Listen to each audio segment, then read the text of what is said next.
Hi everyone, I'm just going to go through the next writing project that Mr. Smith and I are setting you. It's another 2-week project and today's date is the 11th of May and we're expecting this work to be due in on the 22nd of May. So just really note that it is 2 weeks. It's not something to be rushed. It's a task for you to complete over 2 whole weeks. Thank you for those of you who sent your piano work. The writing is amazing. I'm really pleased with your work and would love those of you who have sent it in to us to bring them into school, hopefully when we go back, if and when we do go back, to put into your read books, which would be really nice. Okay, we've done a lot of fiction writing, which means writing about something that's not necessarily real, and I think it's now time for us to do a non-fiction piece of writing. And just to recap, non-fiction means real, so we're writing about something that's real.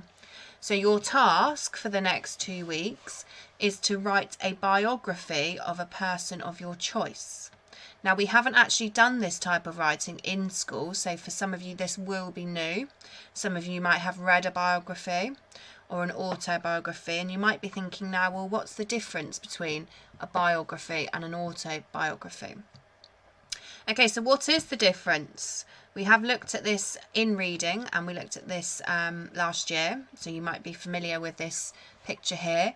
So an autobiography is written by the person who the book is of. So to give you an example, if I was to write a book about myself and I was writing it, then that would be an autobiography. If somebody was writing it about me, so let's say for example Mr. Cooper was writing a book about me, then he would be writing a biography because he's not writing about himself, he's writing about someone else. They are both an informational text, so they're both to give information about a person. They are about a real person, and as I've just gone through, autobiography is written by the author. A biography is not written by the author.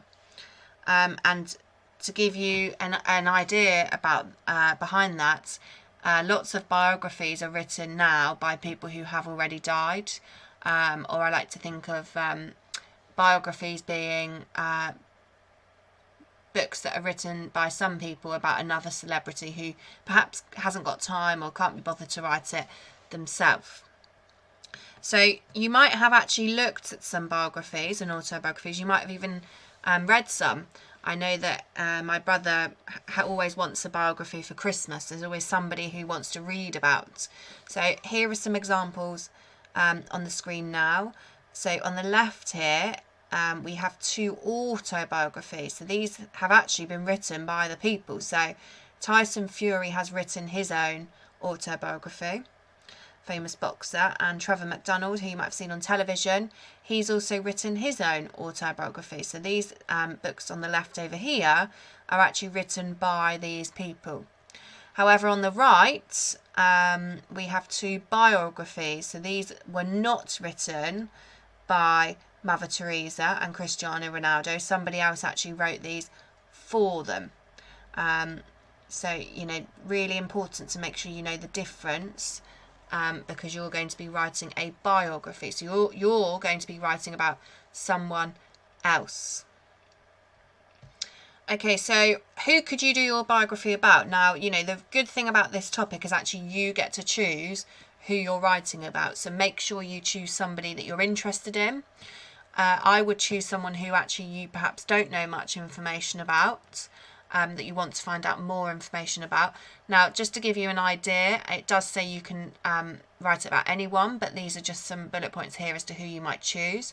So you might choose a religious or a historical figure, so somebody who's really important in history, so somebody like Winston Churchill, a religious person. You could be looking at Mother Teresa.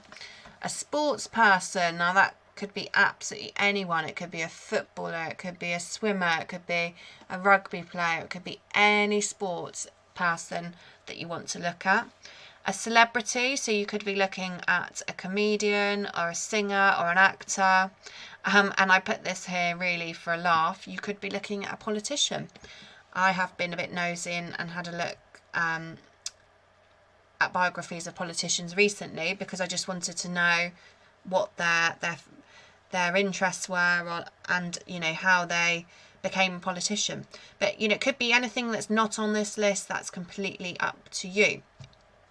So you need to be really clear on actually who are you writing for and why are you writing it. So we really talk a lot about the audience and purpose, and if you are not clear on this, then you will actually struggle to write this piece of writing. So the audience would be, I would say, 10 plus. You're all 10 or 11 years old. And it's obviously, your audience is someone who's going to be interested in finding out about the person that you choose. So if I wasn't interested in Alan Carr, the comedian, then I wouldn't want to read about it, quite frankly. And if I wasn't really someone interested in history, then I wouldn't want to read about Winston Churchill necessarily. What's the purpose? The purpose is to inform somebody about that person. Now the context, I've left that blank because that depends on who you've chosen. So is it somebody who is in history? Is it a religious person? Is it a sports person? Whoever you choose, you should be able to work out your context. Remember, context just means topic. And then our form, which just means what type of writing are we doing, is of course a biography. And this is really important to note here. A biography is normally a fairly formal piece of writing. So think about what punctuation, what types of words you're going to use.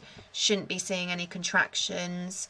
So really think about that. Okay, so I chose Cristiano Ronaldo. I'm really obviously interested in football, as you all know. Personally, I do think he's the best footballer in the world. You might disagree with me, but I would choose, if I was doing this project, to probably look at Cristiano Ronaldo. So here is an example, a model text as to what we're sort of looking for this topic, and as I read it, it should make sense to you what a biography is. Now 1985 is the year that he was born, and obviously this dash is here because he's still alive. So if you've chosen somebody who's no longer alive, then you might put at the top there the year that they died and the year that they were born.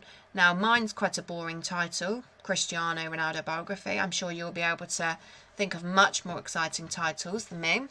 Okay, let's read. So who is he? Really important. I'm not going to want to read on if I don't know who this biography is about.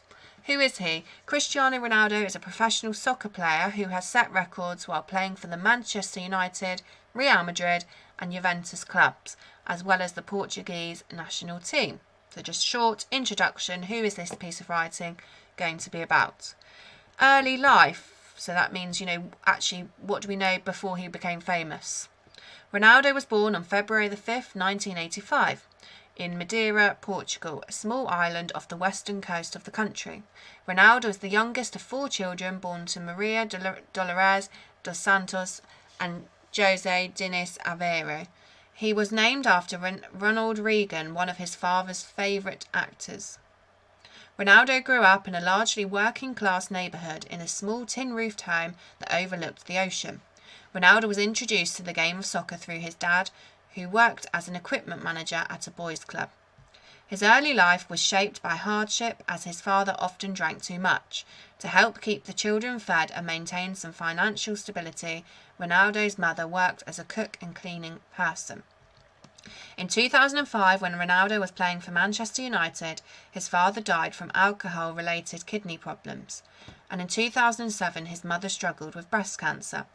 The former was especially hard for Ronaldo since he and his dad had been close.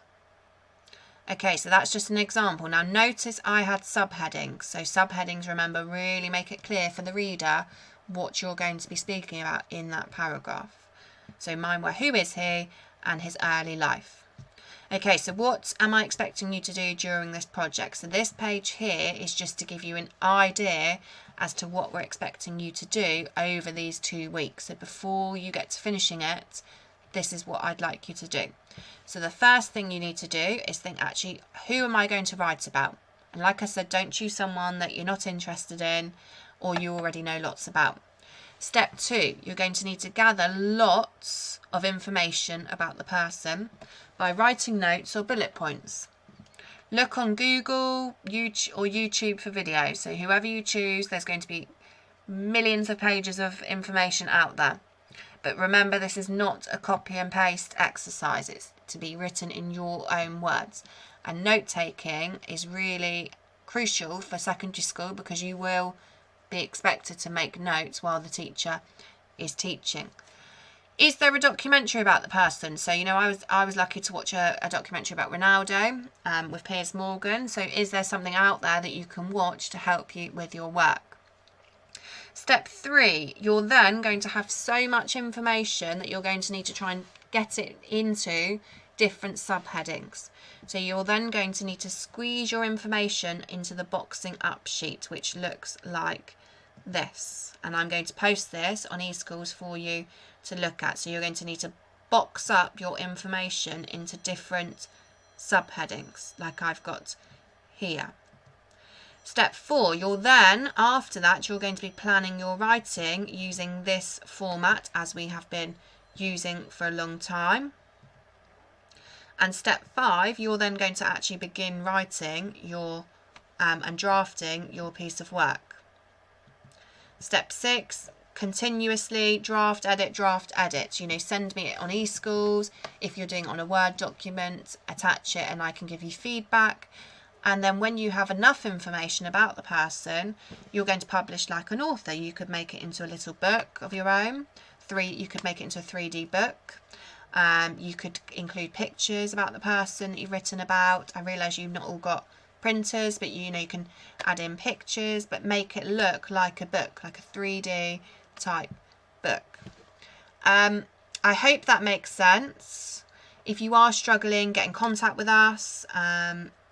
I'm going to put these slides on your eSchools account so that you can print them if you've got a printer, or just keep them on the page, or make so that you can look at them clearer.